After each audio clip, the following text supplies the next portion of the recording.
Thank you very much, Minister. Please. Evet. Şimdi Türkiye'de turizm yatırımları iki çeşit yapılabilir. Bir, özel sektör kendine ait araziler üzerine turizm yatırımı yapabilir.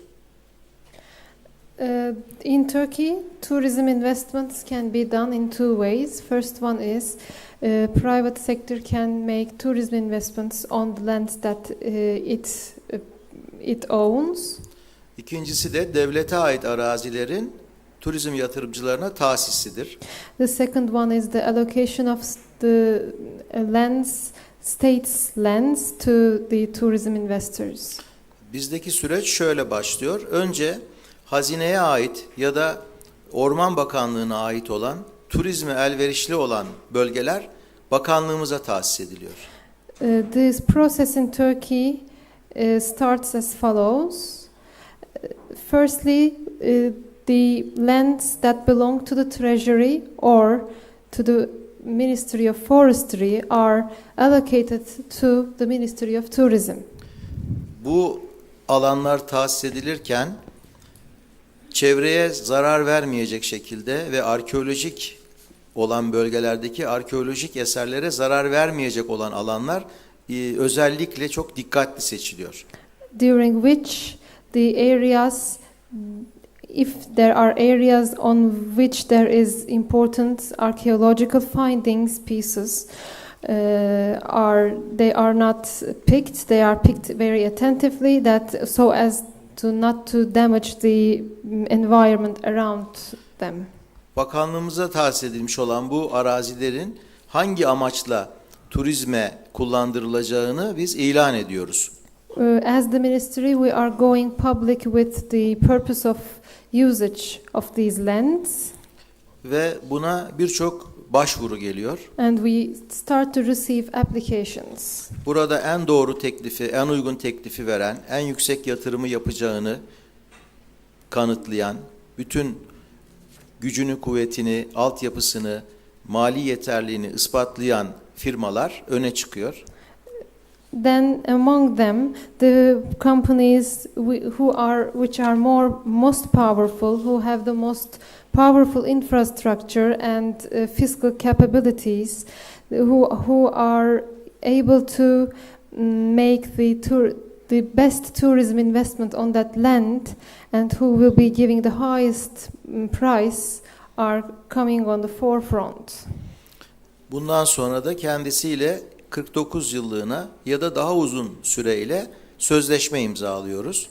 After this, we conclude an agreement with this company for either 49 years or longer. Yani araziyi satmıyoruz, kullanım hakkı veriyoruz. So that means we are not selling the land, but we are giving them the right to use it. Kullanım süresi dolduktan sonra aynı yatırımcının müracaat etmesi halinde o günün şartlarına göre yeniden bir sözleşme yaparak kullanım süresini uzatıyoruz. Once this period of usage is over, then if the same investor applies again, we are concluding a new agreement, of course, in according to the conditions of that time, and then we are allocating the land once again to this person. Yatırımcı süre sonunda yeniden süre uzatımı istemezse yapmış olduğu yatırım devletin oluyor. If this investor does not require a renewal of this contract, then this investment done by this investor belongs to the state. Fakat bu uygulama daha çok yeni olduğu için daha 49 yıllık süreleri çoğu yatırımcının dolmadı, ama dolsa bile hiç kimse böyle kıymetli bir yatırım bırakmak istemediği için herkes süre uzatımına gitme yolunu tercih ediyor.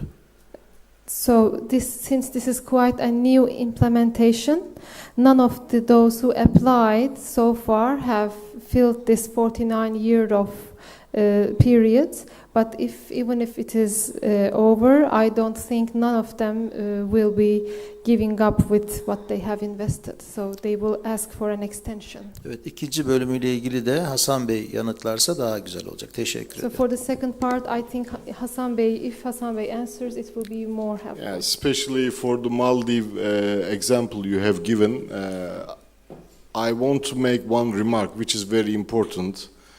In early 80s, there was no investors in Turkey for the tourism. So government encouraged people to get the land for free. So as Mr. Minister explained, in the early 80s, there was a 49-year lease with the support of Turkish Development Bank, with the finance together. So they encouraged the local entrepreneurs to invest in that area. At that time, there was only $3 million income for Turkey in 1980. So after this development, especially the last years, there was not enough place for people to lease. So the private sector go and invest with their own lands. So land prices are increased. So what have the ministry and the government done? They open up new developing zones where the low-income cities are waiting for.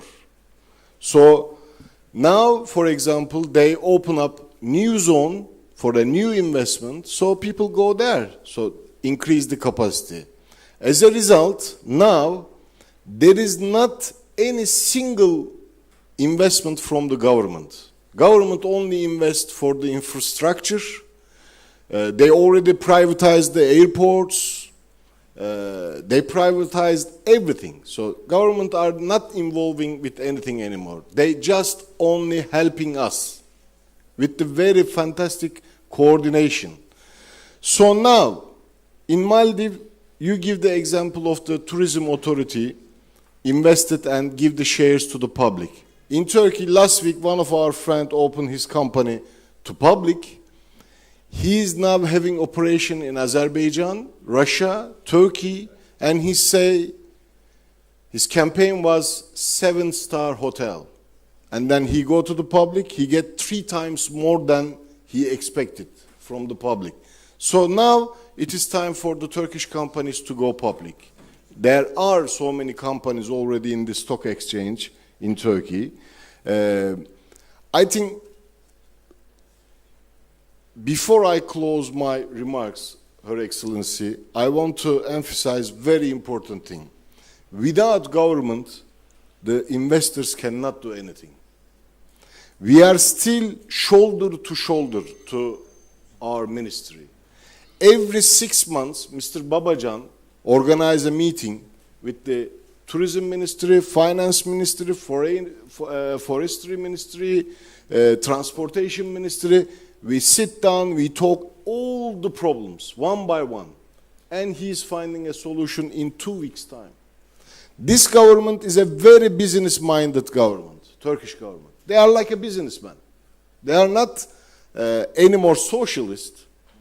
They are real businessmen. So they are encouraging the investors, the business people. So the most important benchmark for the other countries, for my idea, is the business community and the government partnership. Thank you very much. Thank you very much, Hassan. And I would like actually your last words to almost be what we will keep from this session. This will open our conclusion. In my view, you summarize it clearly in one single sentence. Without effective private-public partnership, none of this is possible. And your experience in Turkey is one of a very effective public-private partnership. So that I will consider that to be really the beginning of the keywords from the hand. Now to close this session, I will ask all other panelists but Aran and the Minister who have just spoken. I will ask the 4 other panelists to speak for 1 minute, please. key message that you would like our audience to carry from here? I will start with you, Johnson. Mon message est essentiellement que nous partagions disons, les success stories de différents pays pour inspirer les autres pays et que la coopération technique et financière internationale accompagne avec la volonté politique. Merci. Merci beaucoup. Ronald? I suppose my view would be get your strategic positioning right, obviously, but absolutely key is matching your best tourism assets to the best tourists that you can get in. Thank you. Iran, get back to you. Iran? Just a quick one, just to tell that when tourism starts growing, government must not continue to increase taxation because PATA's research shows that after terrorism, diseases, and the cost of fuel going up, another threat to tourism can be government taxation. So one has to be careful not to increase too much taxation. Right. Rosette, please. Thanks. My last words is that with any tourism economy, there must be two powerful forces, and that is the public sector that will lead, but also the private sector that will be treated like a partner. With a shared purpose, vision, and goal, then everything is achievable. Thank you very much. Now, you have heard all these wonderful experiences and all these very inspiring experiences. Just keep in mind, yes, it is a fast-growing sector in LDCs, 56%, but still, all LDCs taken together, their share in world tourism is only 0.5%. So that shows you how still big is the cake. That shows you how big is the potential and how still an explode is the potential. A key element, just emphasizing what they have all said and presented, stability, security is a prerequisite. In their own words, forget about it. If there is no stability, security, and that should be the first commitment. Now, commitment, leadership of government, that is absolutely essential. Without that, no proper domestic regulation. Without that, nothing done to really open the different services sectors. Without that, not the necessary infrastructure, and without that, not the necessary investment, both in visa and all other services, but effective coordination. What we have heard from the Turkish, effective coordination between different departments in government. And then I will add just for you, please, the key importance of marketing. Once you have done things properly, your strategic positioning is absolutely key. Develop what are your unique assets, what is your unique niche. That's absolutely important as well. And then we will conclude by saying that all this highlights how important is human training, both human resource capacity, but training to get quality, not necessary quantity, but quality of services. And all that cannot be done by the private sector alone, even if when the right environment is put in place, then as you have just heard from Ara, the private sector actually can play the leading and the preeminent role. I thank you all very much and ask you for a round of applause, please, for our panelists.